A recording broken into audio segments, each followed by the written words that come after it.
Vážené dámy, vážení páni, dovolte mi vyjadriť sa teda, keď hovoríme o vedeckom výskume, o tom, ako vyzerá veda, ako vyzerá výskum, či vlastne ideme takýmito zákonmi, ktoré sa tu prijímajú, skvalitňovať vedu, skvalitňovať výskum, tak dovolte mi povedať dva nedávne príklady.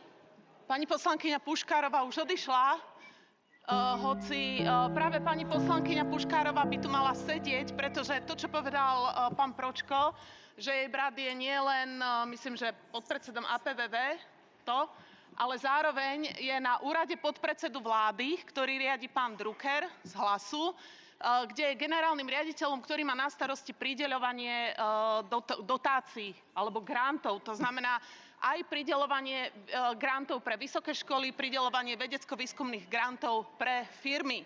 A teraz mi prosím vás povedzte, či toto nie je konflikt záujmov. Keď tu sedí pani poslankyňa Puškárová a tam sedí jej brat, ktorý má na starosti prideľovanie grantov. A povedzte mi, či toto nie je konflikt záujmov. Tak ja vám poviem, že je to ukážkový konflikt záujmov. A keď teda chcete počuť, ako vyzerá...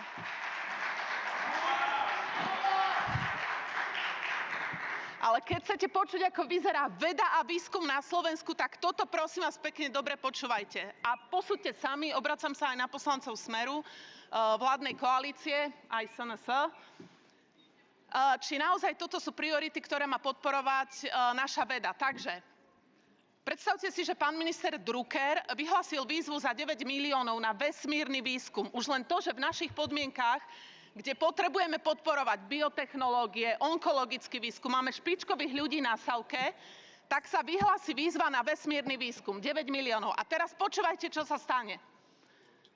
Dve dotácie, dva projekty získajú dve firmy s rovnakým konečným užívateľom výhod, ktorý sídli v Dubaji a má minimálne, jedna aj druhá firma majú minimálne tržby. A viete, ako sa volajú tie projekty? Tak jeden projekt sa volá Komunikácia na orbite.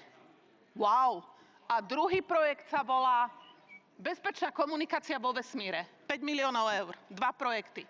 A teraz mi prosím vás povedzte všetci, ktorým vám záleží na vede, výskume, inováciách, nejakej vedomostnej ekonomike, ktorá je založená práve na inováciách, tak mi povedzte, či toto je naozaj spôsob, ako podporovať slovenskú vedu.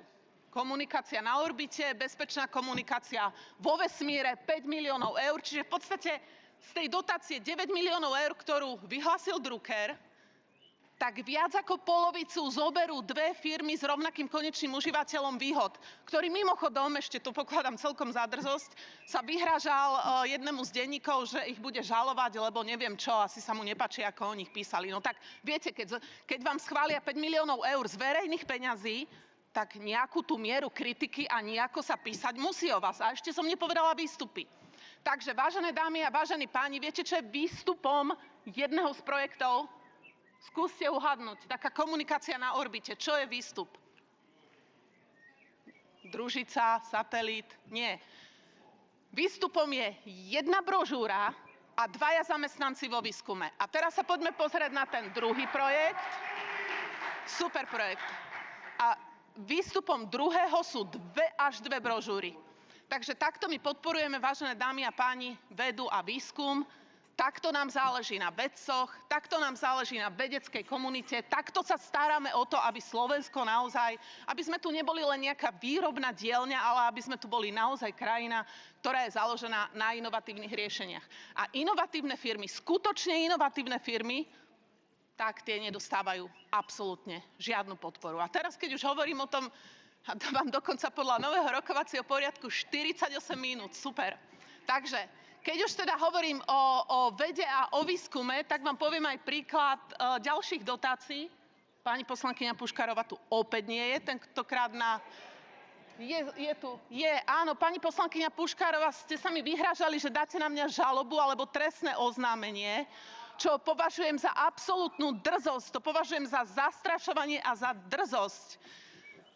Takže u pána podpredsedu Druckera, predtým to riadil pán poslanec Kmec, ktorého už plene ani nevydávam, sa teda rozdávali dotácie, ktoré vo výške desiatok miliónov eur, to bolo spolu úhrnom, sa podpísali zmluvy za nejakých 120 miliónov eur. A teraz vám poviem, ako sa robí veda, v úvodzovkách slovenská veda v tejto našej krajinke a výskum.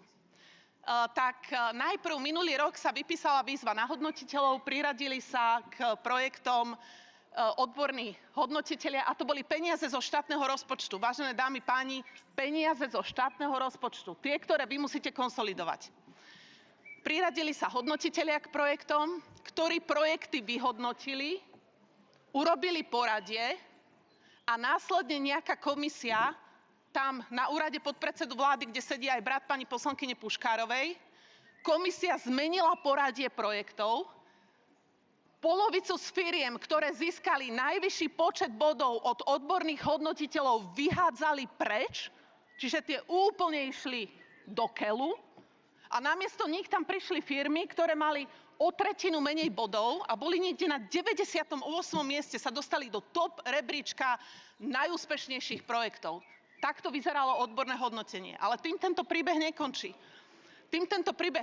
Potom prišiel pán Drucker, ktorý mal ten chaos po pánovi Kmecovi pozametať, tak on si tam zvolil nejakú bulharskú konštantu, zavolal si nejakých akože českých hodnotiteľov, on ich volal, že zahraniční hodnotitelia, to bol v skutočnosti český hodnotiteľ. Mimochodom, vysoko špecifické projekty v oblasti robotizácie, v oblasti digitálnych technológií dal hodnotiť hodnotiteľke, ktorá má prekladateľskú agentúru, ktorá v živote s touto oblasťou nič nerobila. No a potom následne ešte všetky projekty ešte raz poprehadzoval a rozhodol sa, že podpíše zmluvy len s niektorými. Takže nakoniec podpísal zmluvy v hodnote asi 120 miliónov eur. Jeden z projektov je, poviem vám takú perličku, že terapeutická záhrada. Zaujímavé, že?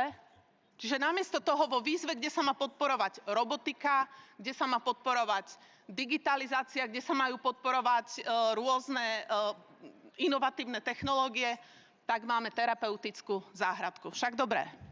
No, čiže pani poslankyňa Puškárová namiesto vyhrážkam trestným oznámením by teraz mohla vysvetliť, či naozaj necíti, že ona by nemala predkladať vysokoškolské zákony, že by sa do toho nemala vôbec montovať, keď jej brat je na takýchto dôležitých pozíciách. A ja tu pokladám naozaj za hanbu, že my podporujeme vo vede a výskume takéto projekty.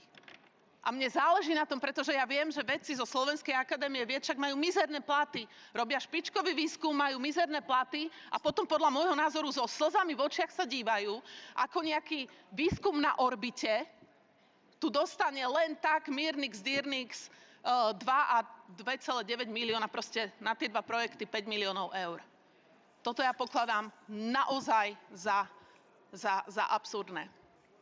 Takže vážené dámy, vážení páni, tu aj skončím, ale keď budete hovoriť na budúce alebo schvaľovať vysokoškolské zákony, tak naozaj to robte v prospech vedy, v prospech vedcov a nie jednoducho, že búrate celý systém alebo len znefunkčňujete a znetransparentňujete celý systém.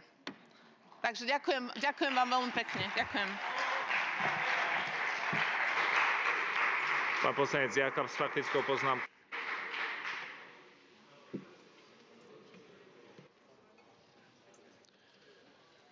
Ďakujem za excelentné vystúpenie Veroniky Remišovej. Naozaj ďakujem, pretože tu, dámy a páni, práve v tomto momente celé Slovensko ide pochopiť, v akom stave je veda a výskum na Slovensku. A ja vám chcem o tom niečo povedať. Profesor inžinier Michal Puškár je brat pani Puškárovej. Pani Puškárová je poslankyňa za stranu Hlas. Pán Michal Puškár bol v roku 2024 zamestnaný ako generálny riaditeľ výskumnej a inovačnej agentúry na úrade podpredsedu vlády Slovenskej republiky, ktorú vedie člen strany Hlas. Pán Michal Puškár taktiež v roku 2024 začal robiť podpredsedu v agentúre pre vedu a výskum. V roku 2024 za vlády, v ktorej vládne Hlas a jeho sestra je poslankyňou Národnej rady za Hlas. A tento pán Puškár bol tiež vymenovaný za profesora Petrom Pellegrinim minulý rok 2025. Petrom Pellegrinim, čestným predsedom Hlasu. A potom sa čudujeme, že v akom stave je veda, výskum na Slovensku. Keď ľudia, ktorí to majú riadiť, ktorí majú pochádzať z akademického prostredia a môžu byť aj kvalitní, úplne v poriadku, proste participujú na tom, že majú výhody z toho, že ich súrodenci sú členmi strany vládnucej, že táto vládnúca strana má pod palcom úrady, v ktorých sa zázračne vyskytujú, a že vládnúca strana má prezidenta, ktorý aj menuje za profesorov. Tie podozrenia sú silné a ja si myslím, že pani poslankyňa Puškárová už nemá čo robiť v parlamente. Pán poslanec Šipoš, nech sa páči.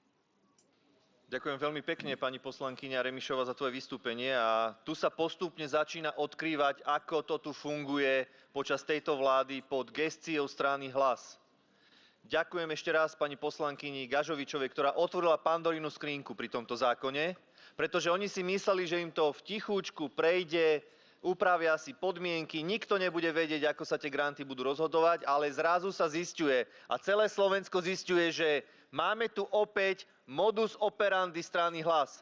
Pamätáte si ešte na sestru Petra Pellegriniho, ktorá mu požičiavala luxusné autá, ktorá mu platí dovolenky, ktorá chodí v jeho mene na rôzne konferencie, ktoré platia rôzni ľudia, ktorí sú oligarchovia prepojení na rôzne finančné skupiny? Tak dnes tu máme presne tento istý model. Sestra poslankyňa, ktorá to vybaví, že to prejde v pléne, brat to vybaví a bude vedieť rozdávať dotácie krížom, krážom, komu sa bude chcieť, tomu to dajú. Takže dnes, dámy a páni, poslanci vládnej koalície, ja vás vyzývam, aby ste buď vyzvali svoju kolegyňu, pani poslankyňu Puškárovú, aby sa vzdala poslaneckého mandátu, alebo vyzývam pani poslankyňu Puškárovú, aby vyzvala svojho brata, Michala Puškára, aby sa vzdal svojich funkcií, či už na úrade podpredsedu vlády, alebo funkcie podpredsedu tej agentúry, kde on je zvolený za podpredsedu. Lebo keď to neurobíte, celé Slovensko bude vedieť, že tieto granty, tieto schémy, tieto dotácie sa rozdávajú na základe toho, že brat so sestrou sa dohodli a presne to, čo v tom Hlase robíte od začiatku, funguje tak, že dávate granty, dotácie, prideľujete peniaze len svojim ľuďom. Toto je priame rodinkárstvo v priamom prenose. Pán poslanec Pročko. Ďakujem. No, toto je presne krásna ukážka modus operandi, ako funguje strana Hlas a ako funguje celá koalícia. Dosadím si do funkcie svojho brata. Môj brat bude rozhodovať o grantoch a tie granty budem rozdeľovať, ako povedala moja predrečnička, teda naša predrečnička Veronika, na orbitné vesmírne výskumy. Budem rozdeľovať na pánovi Bartekovi, asistentovi, 10 miliónov. A ja to chcem pripomenúť. Asistent pána Barteka mal dostať, keby sa opozícia nebola spojila, tak dostane asistent pána Barteka 10 miliónov. Viete, koľko to je peňazí? To je niečo neskutočné. Slovenskej akadémii vied cez Kotlára odkazujú, že to sú obyčajní analfabeti, ale Bartekovmu asistentovi dajú 10 miliónov a brat pani Puškárovej ide rozhodovať o grantoch. Viete, prečo musel odstúpiť Kmec? Kvôli týmto dotáciám, ktoré dával spriazneným ľuďom strany Hlas. Aj pán Raši má taký jeden, keď si dáte do Google Raši príbuzenstvo, ako dohodil kšeft svojim rodinným príslušníkom. Toto je strana Hlas. A takto fungujú vaše peniaze, milí občania Slovenskej republiky, ktoré našetrili oni, teda vy ste našetrili cez vás, tak oni rozdávajú tieto peniaze cez granty, cez dotácie svojim príbuzným, blízkym, známym. A to nie sú pár desiatok tisíc, to sú milióny, to sú stovky miliónov. A ja to budem opakovať tiež, čo moji kolegovia. Pani Puškárová, vy, vysokoškolská pedagogička, mali by ste sa hanbiť, mali by ste odstúpiť. Akú máte česť, akú máte morálku. Tento klientelizmus a rodinkárstvo, to učíte aj deti na vysokej škole. Hanba. Pán poslanec Polák. Ďakujem ti, pani poslankyňa Remišová, za tvoju rozpravu.